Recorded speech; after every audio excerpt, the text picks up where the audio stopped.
Na neno naomba unisikize kwa makini. Roho ifungulie, utarajie kwa Bwana Yesu, mjuzi wa kudondoa, usijisumbue na vituko, siri katika sifa.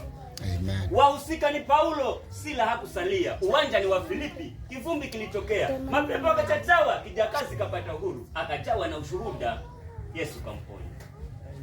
Kuona vimezidi, umati uliasi, ukawashika Paulo, kuwaweka gerezani. Askari akaitwa kuwalinda kwa zamu. Hata tulindwe kivipi, mbingu hazijalindwa. Amen. Walibadili mikwaruzo kupumzisha ulimi, waliweka pambio, mahabusu wakazubaa, wakaahirisha usingizi kuonja utukufu. Kulikuwa na uhondo, mapochopocho ya ibada. Amen. Usiku ulipofika, kivumbi kilitokea.